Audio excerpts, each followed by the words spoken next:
బోధించే శక్తి, బుద్ధి చెప్పే శక్తి, హెచ్చరించే శక్తి ఎట్లా వస్తుందంటే పరిశుద్ధాత్మ ద్వారా వస్తుంది. ఆ పరిశుద్ధాత్మ మనకు అనుగ్రహించబడాలంటే మనం ఏం చేయాలి? మేడగదిలో పెంతెకోస్తు పండుగకు ముందు భక్తులు కనిపెట్టినట్టు మనం కనిపెట్టి ప్రార్థన చేయాలి. దేవా, శక్తిని నింపయ్యా, బలమును నింపయ్యా. దేవుడు నిన్ను శక్తితో నింపాడనడానికి గుర్తేందంటే నీలో పిరికితనం పోతుంది. అది గుర్తు. దేవుడు నిన్ను తన ప్రభావంతో, తన ఆత్మతో, తన శక్తితో నింపాడు అనడానికి గుర్తు ఏమిటంటే చాలా గుర్తులు ఉన్నాయి, చాలా రుజువులు. వాటిలో ఒకటి పిరికితనం పోయింది. ఇంట్రెస్ట్ ఉంటే రాసుకో, చకాచకా చెప్తాను. లక్షణాలు బయటపడతాయి నీలో. ఈ లక్షణాలు కనపడతాయి. దేవుడు ఆయన శక్తితో నిన్ను నింపాడనడానికి రుజువు.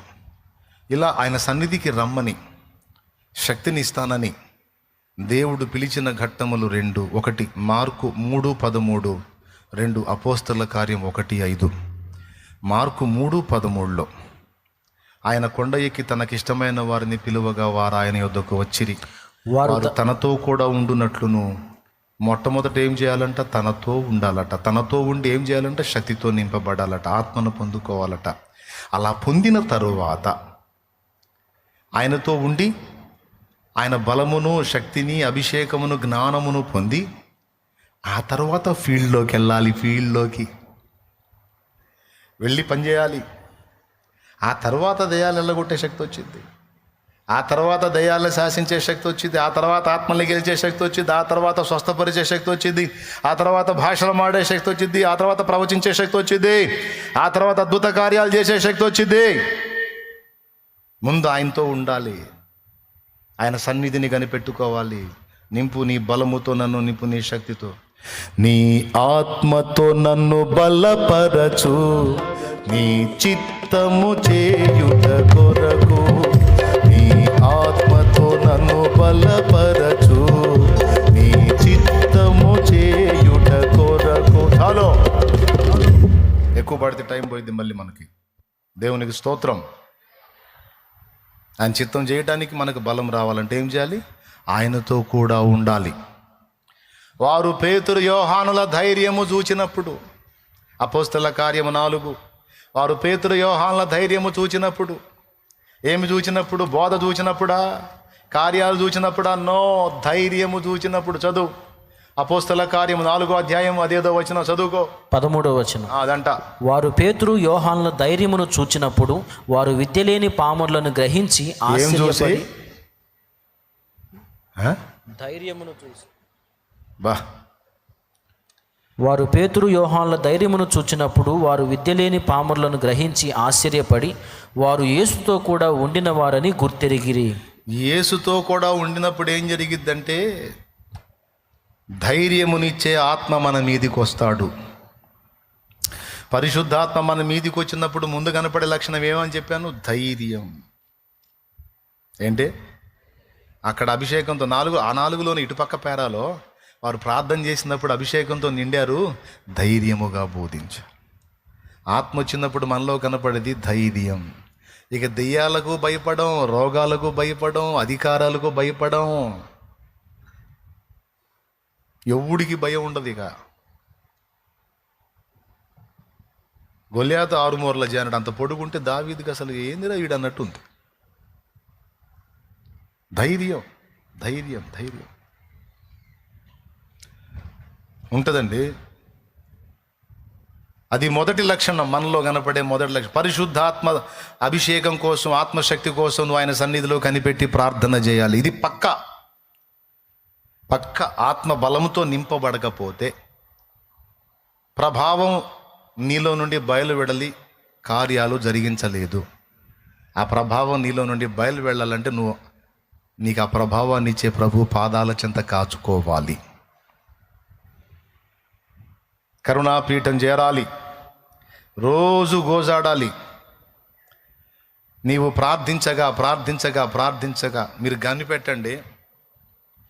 పెంతెకోస్తు పండుగ నాడు ఆత్మను పొందకముందు వాళ్ళంతా గదిలోకి వెళ్ళి తలుపులు వేసుకొని బిక్కు బిక్కు బిక్కు బిక్కు బిక్కు బిక్కు బిక్కు బిక్కు బిక్కు బిక్కుమంట బతికారు. అరే, ఒక ఆడపిల్ల ముందు యేసును ఒప్పుకునే ధైర్యం లేకపోయింది పేతురుకి. ఆడపిల్ల ముందు యేసు క్రీస్తు యొక్క శిష్యుడని ఒప్పుకునే ధైర్యం లేకపోయింది పేతురుకి. ఇదే పేతురు 10 దినములు ప్రార్థనలో కనిపెట్టిన తరువాత పరిశుద్ధాత్మ అభిషేకము పెంతెకోస్తు పండుగ నాడు ఆత్మతో నింపబడినప్పుడు వేలాది మంది మనుషులు చుట్టూ ఉండగా వారందరి ఎదుట ఇదిగో ఆయన లేచి ఉన్నాడు, మేము దానికి సాక్షులమని చెప్పాడు. అంత ధైర్యం ఎక్కడి నుంచి వచ్చింది? ధైర్యపరిచే ఆత్మ, బలపరిచే ఆత్మ, శక్తినిచ్చే ఆత్మ. ఏ ఆత్మ? ధైర్యపరిచే ఆత్మ, బలమునిచ్చే ఆత్మ, శక్తినిచ్చే ఆత్మ, ప్రభావంతో నింపే ఆత్మ, పరాక్రమమును రేపే ఆత్మ, రెచ్చగొట్టే ఆత్మ పరిశుద్ధాత్మ.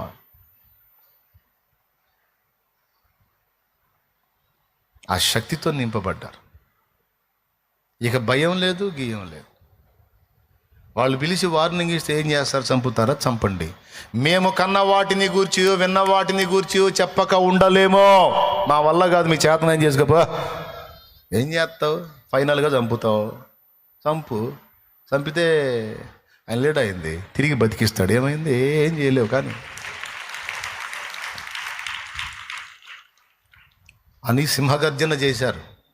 అరే, పిల్లి కోనలు సింహగర్జన చేస్తున్నా ఏమిటి? అభిషేక ప్రభావం. ఏమిటి అభిషేకం? పరిశుద్ధాత్మ అభిషేకం. 7 అడుగుల సౌలుకు లేదా దమ్ము, ఇశ్రాయేలు సర్వ సైన్యమునకు లేదా దమ్ము, దావీదు అన్నలు ఏలియాబు చిన్నోడు, రెండోవాడు, మూడోవాడు అన్నలకు లేదు ఆ దమ్ము. అరే, గొర్రెలు కాసుకునేవాడికి ఉందా దమ్ము? అంతేనా? యుద్ధ భూమిలోకి పోయాడు, గెలవనే గెలిచాడు. పరిశుద్ధాత్మ అభిషేకము మన మీదికి వచ్చినప్పుడు మన కనబడే రుజువులలో మొట్టమొదటిది ధైర్యపరచు ఆత్మ.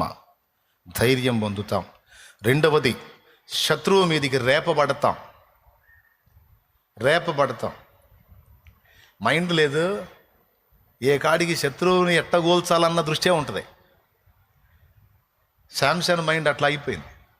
పరిశుద్ధాత్మ ఆయన మీదికి వచ్చినప్పుడు ఫిలిస్తీన్లకు ఏమైనా చెయ్యవలెందని అతడు రేపబడ్డాడట. రేపబడి, మమ్మీ డాడీ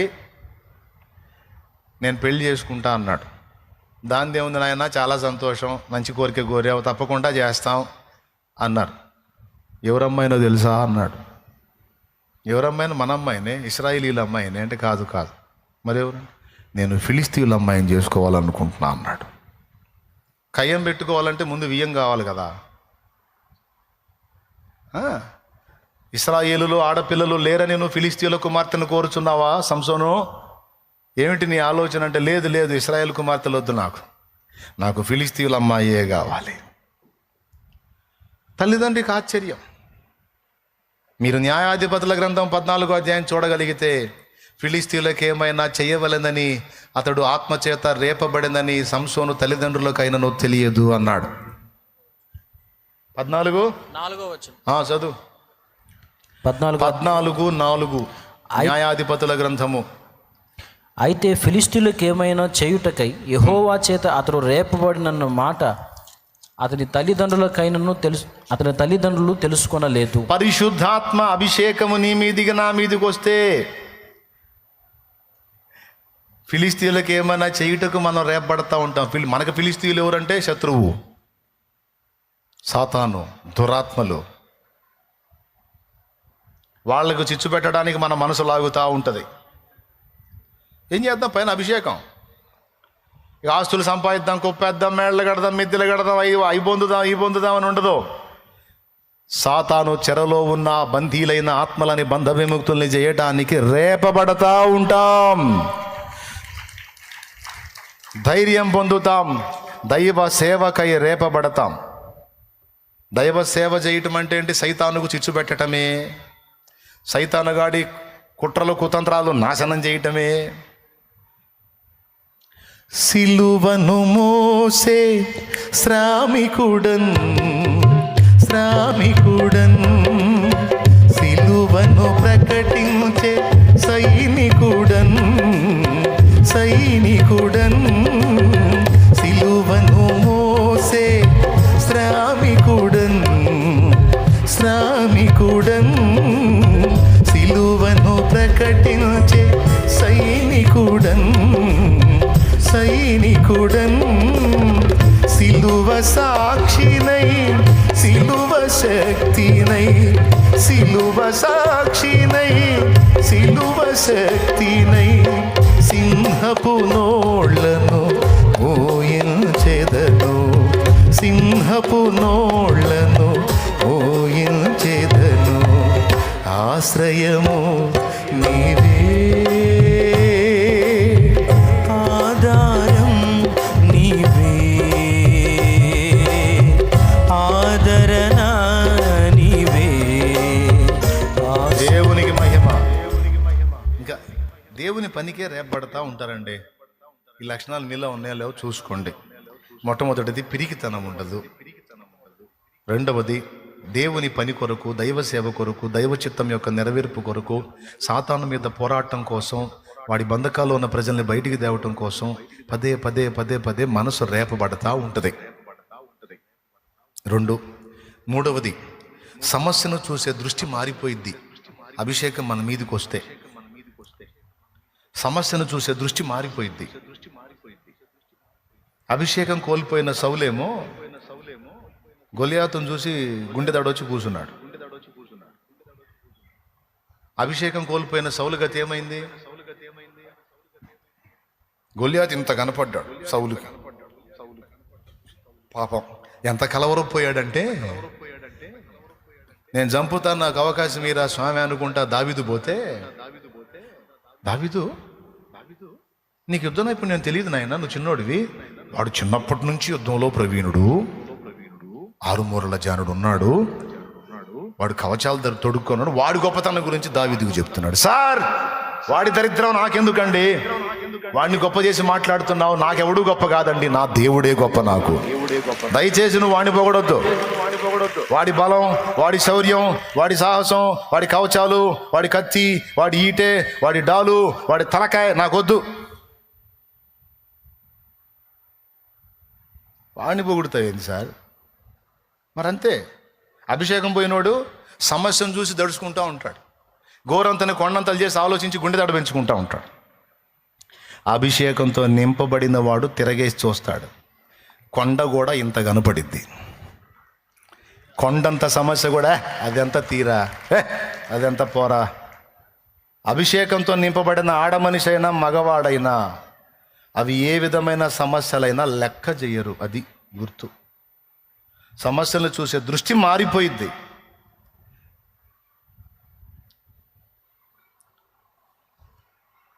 భూతద్దం 2 రకాలు ఉంటుంది. ఇటు ప్రక్క నుంచి చూస్తే ఒక దృష్టి కనపడిద్ది, దాన్ని రివర్స్ పెట్టి చూస్తే ఇంకో దృష్టి కనపడిద్ది. ఇట్లాంటి ప్రయోగాలు నేను చేస్తుంటా. సహజంగా వాడు ఎట్లా ఇచ్చాడు అట్లా చూస్తారు అందరూ.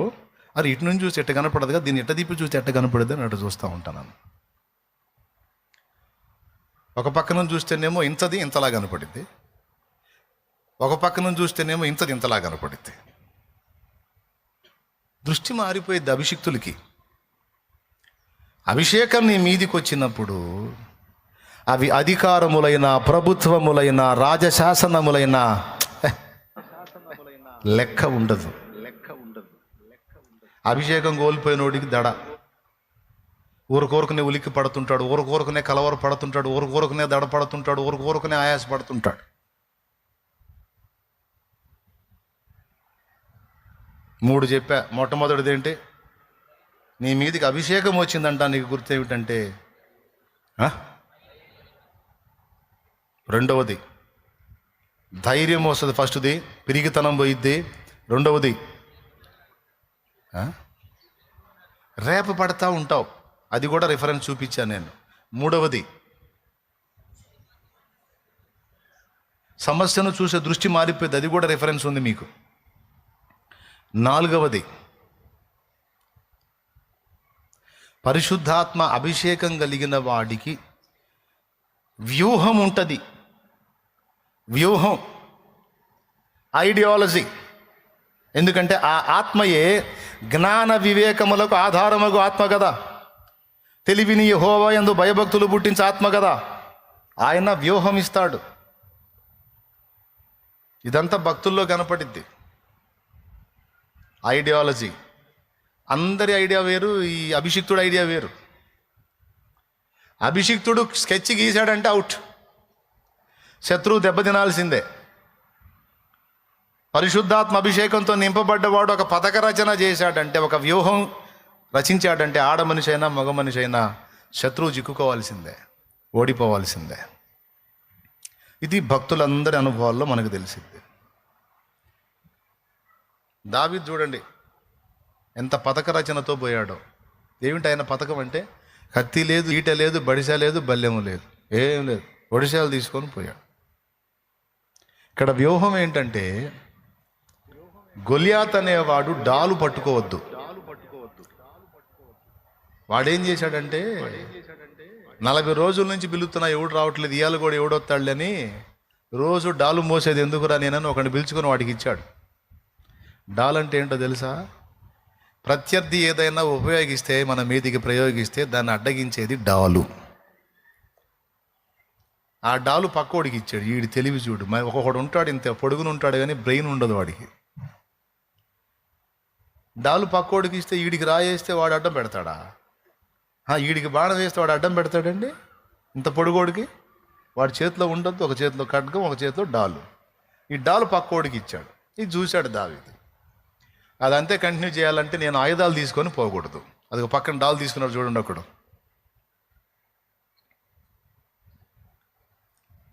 వీడు హీరోలాగా వస్తున్నాడు.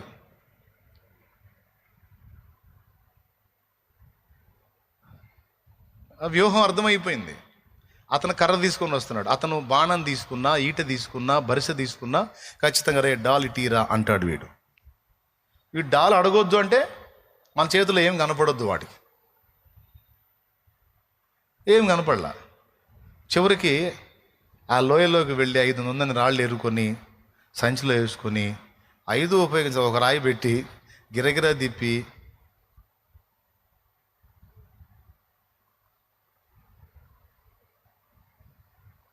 అది ఒడిసేలా.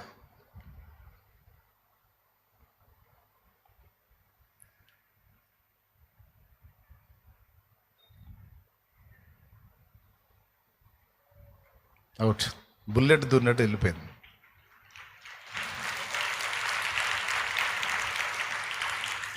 అభిషేకం కలిగిన వాడు పిచ్చి పోరాటాలు చేయడు. ఏది చేసినా ఒక వ్యూహం, ఒక పద్ధతి, ఒక వైనం ఉంటాయి. ఎందుకంటే దేవుడే ఆ జ్ఞానం ఇస్తాడు. ఆవేశపడి వస్త్రములు పరాపరా, దేవునికి స్తోత్రం కలుగును గాక. కాబట్టి తరువాయి భాగం వచ్చేవారం.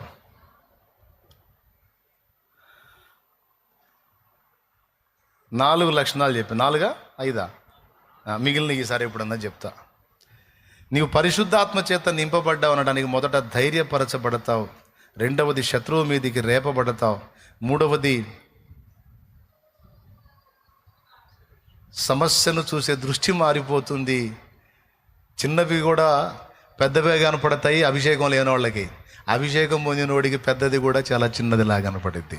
నాలుగవది వ్యూహ ప్రకారము, పద్ధతి ప్రకారం పనిచేస్తారు అభిషేకం కలిగినోళ్ళు.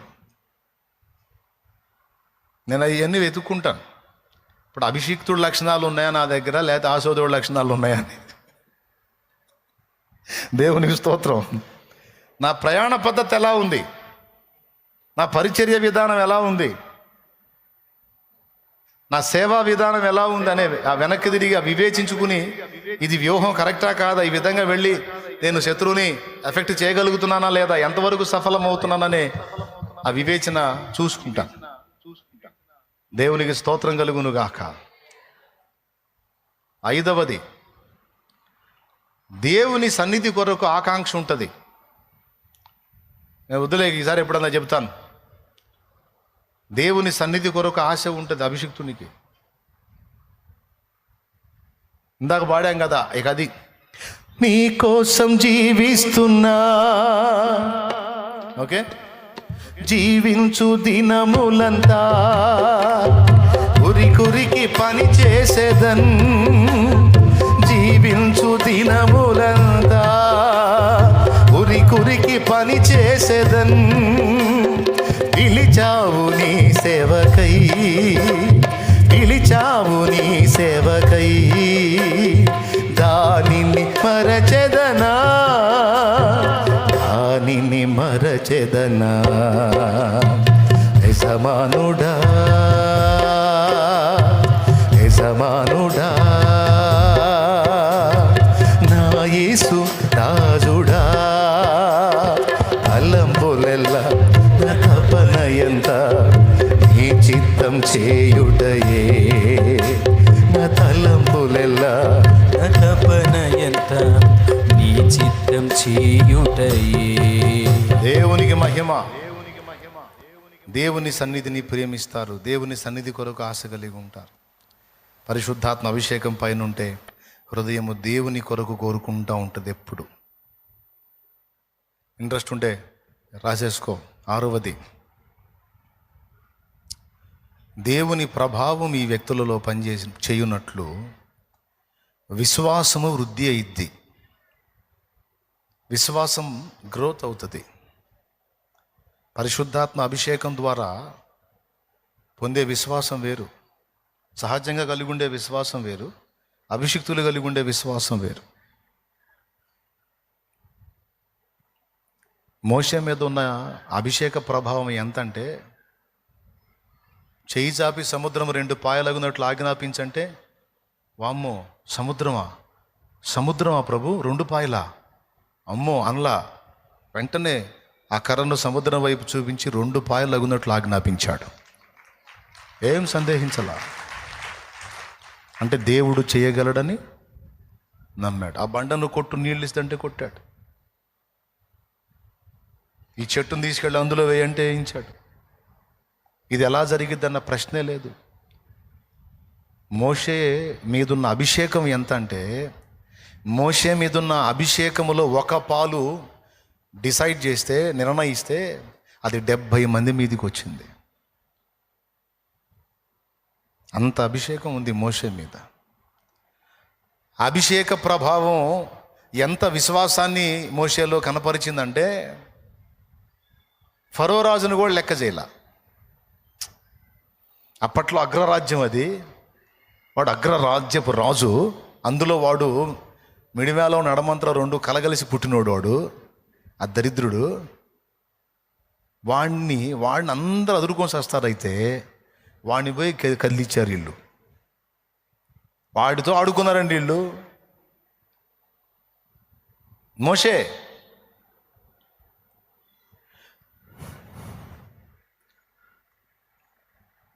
అభిషేకం, రాజు అయితే ఏం చేస్తావు నువ్వు? ఏం చేస్తావు? ఏం చేయలేవు. నా ఐగుప్తుకు రాజువి. నేను ఎవరి ద్వారా పంపబడ్డానో తెలుసా? విశ్వానికే రాజైన వాడి ద్వారా పంపబడ్డోని నేను. ఆ విశ్వాసం వేరిక. అభిషేక ప్రభావమున మనకు కలిగే విశ్వాసపు పరిధి వేరో. దేవుని ప్రజలందరినీ దారి మళ్ళించిన, యెజబేలును ఎదిరించిన ఏలియా అభిషేకం. దేవుని ప్రజలందరినీ దారి మళ్ళించిన, యెజబేలును ఎదిరించిన ఏలియా అభిషేకం. ఐగుప్తు రాజును గడగడ వణికించి,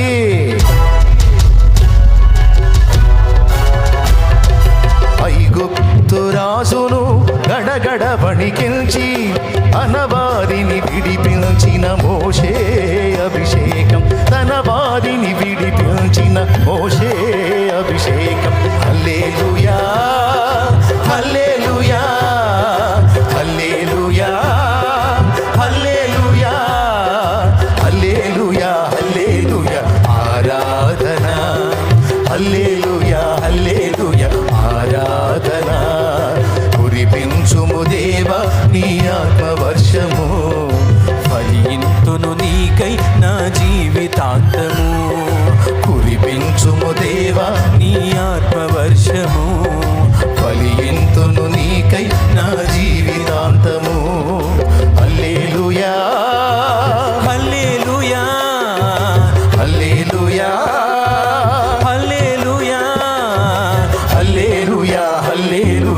ఆరాధన, హల్లెలూయా హల్లెలూయా ఆరాధన, హల్లెలూయా హల్లెలూయా ఆరాధన, హల్లెలూయా హల్లెలూయా ఆరాధన, హల్లెలూయా హల్లెలూయా.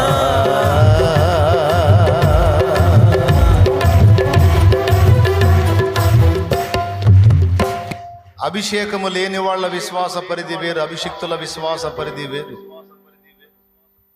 ఇది 6వది. 7వది, పరిశుద్ధాత్మ అభిషేకము మన మీదికి వచ్చినప్పుడు పరిశుద్ధాత్మ తప్పకుండా కొన్ని శక్తులు మనలో విడుదల చేస్తాడు, కొన్ని ప్రభావాలు మనలో విడుదల చేస్తాడు. అది జరిగిద్ది. ప్రస్తుతం నీవు నేను కలిగి ఉన్న శక్తి గాక ప్రత్యేకమైన శక్తులు మనకు వస్తాయి. అభిషేకం లేనోళ్ళు చిన్న రోగం తగ్గిద్దంటేనే నమ్మలేరు. ప్రార్థన చేయట ద్వారా, ప్రభువునందు విశ్వాసం ఉంచి దేవునికి విజ్ఞాపన చేయట ద్వారా ఈ జబ్బు తగ్గిద్ది, ఈ బలహీనత తగ్గిద్ది, ఈ సమస్య పోయిద్దని నమ్మలేరు అభిషేకం లేనోళ్ళు. అరే దేవుడు తీసేస్తాడని గట్టిగా విశ్వసించలేరు. కానీ అభిషిక్తులు చిన్న జబ్బు కాదు, ఎంతటిదైనా సరే నా దేవుడు దాన్ని బాగు చేయగల సమర్థుడని రూఢిగా నమ్ముతారు. అభిషేకం పొందనటువంటి వాళ్ళు నిరీక్షణకు ఆధారం ఉన్నప్పుడు నమ్ముతారు. అభిషేకం లేనోళ్ళు నిరీక్షణకు ఆధారం ఉన్నప్పుడు నమ్ముతారు. కానీ అభిషేకం పొందినోళ్ళు నిరీక్షణకు ఆధారము లేనప్పుడు నమ్ముతారు. ఇది అర్థమైందా మీకు? నిరీక్షణకు ఆధారం ఉన్నప్పుడు అంటే క్యాన్సర్ మొదటి స్టేజీ అండి, ఆహా అయితే వెనక్కి తిరిగిద్దిలే, అది నిరీక్షణకు ఆధారం. క్యాన్సర్ 4th స్టేజీ అండి, అబ్బో నిరీక్షణకు ఆధారం లేదు, అంటే ఇక బతకడానికి అవకాశాలు లేవు. మొదటి పాయింట్లో అందరం నమ్ముతారు. ఫస్ట్ స్టేజ్ అంటే ఓకే, ఆ కీమోనో లేకపోతే రేడియేషనో ఏదో ఒకటి పెట్టేసి అయిపోయిద్దిలే, బతికేస్తారులే, నిరీక్షణకు ఆధారం. 4th స్టేజ్లో డాక్టరే చేతులు ఎత్తేస్తాడు. డాక్టర్లే చేతులు ఎత్తేస్తారు. ఇది క్యాన్సరే కావచ్చు, ఏ జబ్బైనా కావచ్చు, నేను చెప్తున్నా. డాక్టర్లు చేతులు ఎత్తేసారంటే ఇక మనం కన్ఫర్మ్ చేసుకుంటాం, ఇక ఇది తగ్గదు, ఇక ఇది ఇంతే, దీంతో పోవటమే అని. కానీ దేవుని అభిషేకం పొందినటువంటి వాళ్ళు, విశ్వాసం గల వాళ్ళు ఏమంటారో తెలుసా? డాక్టర్లు ఎంతమంది చేతులు ఎత్తినా నా దేవుడు దీన్ని బాగు చేయగలడు. నిరీక్షణకు ఆధారము లేనప్పుడు నమ్మునదే విశ్వాసం అంటే. ఈ పరిస్థితులు మారడానికి ఇక అవకాశమే లేదు అనే పరిస్థితులలో కూడా దేవుడు దీన్ని మార్చగలడు, ఆయన దలుచుకుంటే మారుస్తాడు, నేను దేవునికి ప్రార్థన చేస్తా అనేదే విశ్వాసం. అభిషిక్తుల్లో కనపడే 6వ లక్షణం విశ్వాసపు పరిధి విస్తరణ. 7వ లక్షణం ఏదో ఒక వరము. నువ్వు అడిగావుగా, నీ రాజ్య విస్తరణ కొరకు నీ జతపని వాణ్ణి కావాలి, జతపని గత్తెన కావాలని అడిగావు కదా, ఇదిగో నీకు ఒక శక్తిని ఇస్తున్నా, ఇది నీలో పనిచేసిద్ది. నువ్వు ఎవరికైనా ఎవరితోనే నువ్వు మాట్లాడావంటే వాడు మారతాడు. కొంతమందికి ఇదిగో నువ్వు ఎవరికైనా చేతులు ఉంచావంటే వారు స్వస్థత పొందుతారు. ఇదిగో ఏదైనా నువ్వు అనుకున్న కార్యం జరగాలంటే ఇదిగో నేను జరిగిస్తాను, ఇది ఈ విధంగా జరిగింది, ఈ విధంగా జరిగిద్దని కొన్ని శక్తులు కూడా. సొలొమోనుకి జ్ఞానము అనే శక్తిని ఇచ్చాడు. మోషేకి నాయకత్వానికి కావాల్సిన శక్తిని ఇచ్చాడు. యెహోషువకు కూడా జ్ఞానాత్మనిచ్చాడు. నాయకత్వానికి కావలసినటువంటి జ్ఞానాత్మ. బెసలేలుకి ఆత్మ ద్వారానే పనితనం చిత్రమైన పనులు కల్పించే శక్తిని ఇచ్చాడు. ఇదంతా లేఖనమే. పరిశుద్ధాత్మ అభిషేకం మన మీదికి వచ్చినప్పుడు మనం కలిగి ఉన్న వాటికంటే అదనంగా కొన్ని శక్తులు దేవుడు మనలో ఉత్పత్తి చేస్తాడు. అది మనకు అర్థమైద్ది. ఏమన్నా అర్థమైందో నేను చెప్పింది? ఇవన్నీ అభిషేకం పొందిన తర్వాత మన నుండి వ్యక్తమయ్యేటువంటి లక్షణాలు 7 చెప్పాను, ఇంకా చాలా ఉన్నాయి. నిజంగా నువ్వు దేవునిలో ఫలించాలని ఆశ నీకుందా? అట్లయితే నువ్వు దేవుని సన్నిధిలో కనిపెట్టాలి. పై నుండి నీ మీదికి దేవుడు తన శక్తిని పంపునట్లు దేవుని సన్నిధిని అపోస్తలుల వలె కాచుకోవాలి. నేను కాచుకోవాలి, మనం కాచుకోవాలి. మరి ఎక్కువగా ఫలించాలంటే మరి ఎక్కువ శక్తి పొందాలి. గుర్తుపెట్టుకో, నీకున్న శక్తి మేరకే నువ్వు పని చేయగలుగుతావు. నీ శక్తికి మించి నువ్వు చేయలేవు. ఎక్కువ పని చేయాలంటే ఎక్కువ శక్తి కావాలి. ఎక్కువ శక్తి కావాలంటే ఎక్కువగా దేవుని పాదాల దగ్గర నువ్వు కనిపెట్టుకుని ఆ ప్రభావంతో నింపబడాలి. ఎంత చెట్టుకు అంత గాలి. దేవుని పాదాల చెంత ఎంత కాచుకుంటే అంత కృప పొందుతాడు. అసలు మన గుండెల్లో ఆశ ఉందా? కొంతమందికి అయితే ఆశ ఉండదు. మన వాళ్ళకి ఎక్కువ శాతం ఒకటే ఆశ, అప్పులు పోవాలి, సమస్యలు పోవాలి, ఉద్యోగం రావాలి, అమ్మాయికి పెళ్లి కావాలి, అబ్బాయికి పెళ్లి కావాలి, ఏమండి ఇల్లు మొదలు పెట్టాం కంప్లీట్ కావాలి, షుగర్ తగ్గాలి, బీపీ తగ్గాలి, క్యాన్సర్ తగ్గాలి, HIV తగ్గాలి. ఇవన్నీ చేయడా దేవుడు? చేయడా? ఆయన యందు నువ్వు పెట్టుకున్న నిరీక్షణ, విశ్వాసం నిన్ను సిగ్గుపరుస్తుందా? అరే దేవుడిని ఎరగని అన్యులుగా ఇవన్నీ చేసినప్పుడు నీకు నిశ్చయంగా చేస్తాడు. దాని గురించి దిగులు పడేది ఏంది? వెర్రిమోహమా? దాని గురించి నువ్వు ఆలోచించేదేంది? దాని గురించి నువ్వు జుట్టు పీక్కునేదేంది? ఈ లోకములో నుండి నీవు నేను తీయబడక మునుపు ప్రభు రాజ్య నిర్మాణములోను, ప్రభు చిత్తము యొక్క నెరవేర్పులోను మనం కష్టపడాలి. దానికోసం మన హృదయం వాంఛించాలి, దాన్ని అపేక్షించాలి. ఎంతమంది కోరుకుంటున్నారన్నా? పరలోకం చేరితే చాలన్నా, బహుమానాలు కిరీటాలు ఏం వద్దన్నా, నాకు పరలోకం చేరితే చాలు అన్నోళ్ళు చేతులు ఎత్తండి. పరలోకం చేరితే చాలు. కొంతమంది పాపం చేతులు ఎత్తారు. రైట్. సరిగ్గా ఇప్పుడు చేతులు ఎత్తిన వాళ్ళు పరలోకం వస్తారు కానీ ప్లాట్ఫారాలు ఉడుతారు. ఇక వాళ్ళ ముఖాలు చూడండి మీరు. ఇక అక్కడ ఊడవటం తుడవటం వాళ్ళ పని. వస్తారు కానీ ఇంక అక్కడ మొత్తం శుభ్రంగా ఊడవటం తుడవటం, రోడ్ల మీద తిరగటం. అన్న పరలోకమును చేరుటయ్యే కాదు, ప్రభు ఆశించినట్లుగా కిరీటధారినై రాజదండము చేతబట్టి ప్రభుతో కూడా ఏలాలి, ప్రభుతో కూడా నేను పరిపాలించాలి. ప్రభు అది ఆశిస్తున్నాడు నా నుంచి. ప్రభు నన్ను మెచ్చుకోవాలి. బలా నమ్మకమైన దాసురాలా, బలా నమ్మకమైన దాసుడా అనాలి. నా జన్మ సార్థకం కావాలన్నా ఈ ఆశ నాకుందన్న వాళ్ళు చేతులు ఎత్తండి. ఏదో నేను ప్రసంగం చేశానని చేతులు ఎత్తారా, లేకపోతే నిజంగానే ఉందా?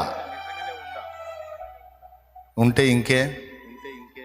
ఇక నువ్వు కార్యసిద్ధి పొందడానికి కావలసిన రీతిని దేవుని పాదాలు ఆశ్రయించు. సర్వలోకమునకు వెళ్ళి సర్వసృష్టికి సువార్త చెప్పమని ప్రకటించిన ప్రభువే వెళ్లే ముందు ఒక్క మాటని, ముందు పైనుండి శక్తి పొందుకొని వెళ్ళండి అన్నాడు. మీకు చెప్తున్నా, చేతులు ఉంచండి, ప్రార్థన చేయండి, స్వస్థత ప్రార్థన చేయండి, వాక్యం బోధించండి, పరిచర్య చేయండి, ఆత్మల్ని సంపాదించండి అని చెప్పా మీకు. అయితే ఒక్క మాట, ముందు శక్తితో నింపబడండి. దేవుని సన్నిధిని కనిపెట్టి ప్రార్థన చేయండి. దేవుని ఆత్మతో నింపబడండి. పరిశుద్ధాత్మ ప్రభావంతో నింపబడండి. ఆ శక్తి మన మీదికి దేవుడు పంపునుగాక.